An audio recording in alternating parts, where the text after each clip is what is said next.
చెప్పినట్టుగా benign tumours, malignant tumours.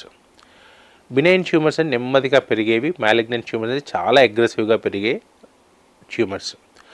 కాకపోతే కొన్ని రకాల ట్యూమర్స్ ఉంటాయి, అవి ఇన్సిడెంటల్ ట్యూమర్స్ అంటారు. ఉదాహరణకు ఒక మనిషి పోతున్నప్పుడు యాక్సిడెంట్ అవుతుంది, స్కాన్ తీస్తాము, లోపల చిన్న గడ్డలాగా కనిపిస్తుంటుంది. పేషెంట్లు వస్తారు, డాక్టరే కదా గడ్డలాగా ఉంది, దీనికి ఆపరేషన్ చేయాలా అని. దాన్ని ఇన్సిడెంటల్ ట్యూమర్స్ అంటారు. ఇన్సిడెంటల్ ట్యూమర్స్ అంటే వేరే దేనికో మనం స్కాన్ చేస్తే ఇవి బయటపడతాయి, ఇన్నోసెంట్ బై స్టాండర్డ్స్ అంటారు. వాటికి ఆపరేషన్ చేయాల్సిన అవసరం లేదు. ఒకటి ఏసిమ్టమాటిక్ ట్యూమర్స్ అంటే వాటి యొక్క సిమ్టమ్స్ ఏమీ లేని ట్యూమర్స్ని ఆపరేషన్ చేయాల్సిన అవసరం లేదు. 3 చాలా వెరీ స్మాల్ ట్యూమర్స్, వాటికి కూడా ఆపరేషన్ చేయాల్సిన అవసరం లేదు.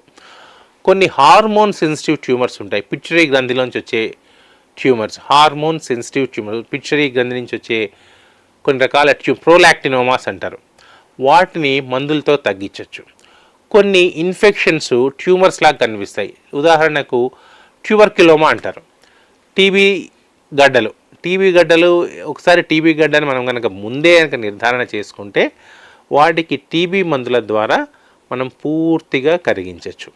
ఇవన్నీ ఏంటంటే ఈ ట్యూమర్స్ అనేవి బినైనా మ్యాలిగ్నెంట్ ఏం చేస్తాం, అది ఎక్కడ ఉంది, ఎంత ఉంది, ఏ ఒక్క భాగాన్ని డిస్ట్రాయ్ చేసిందని చూసిన తర్వాత సిటీ స్కాను, ఎంఆర్ఐ చేసి ఆ యొక్క ట్యూమర్ని సాధ్యమైనంత తీయడానికి ప్రయత్నం చేస్తాం. మెదడు ఆపరేషన్లో పూర్తిగా ట్యూమర్ని తీయాల్సిన అవసరం లేదండి. ఏదైతే సేఫ్ మ్యాక్సిమల్ రిసెక్షన్ అంటారు, అంటే పేషెంట్కి మరీ ఇబ్బంది కలగకుండా ఎంత తీయగలిగితే అంత తీసి మిగతా తీయలేని దాని ట్యూమర్ని మేము కరెంట్ ట్రీట్మెంట్ ఇస్తాం.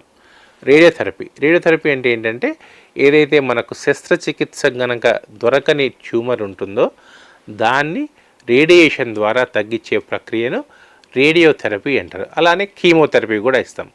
సో ఏదైతే ట్యూమర్ మనం తీయలేమో, అంటే ఏమవుతుంది మొత్తం ఎందుకు తీయలేదు డాక్టర్ గారు అని అడగచ్చు. అంటే కొన్ని రకాల ట్యూమర్స్ ఏంటంటే కొన్ని ఎలక్వెంట్ ఏరియాస్ను పట్టుకొని ఉంటాయి. ఉదాహరణకు ఎడం వైపు ఒక ఫ్రాంటల్ లోబ్లో ఒక ట్యూమర్ ఉందనుకోండి, అది మన లాంగ్వేజ్ కూడా అక్కడే ఉంటుంది. సో ఆ లాంగ్వేజ్ ఏరియా కూడా మనది పాకితే కనుక మేము లాంగ్వేజ్ ఏరియా వదిలేసి మిగతా ట్యూమర్ తీసేస్తాం.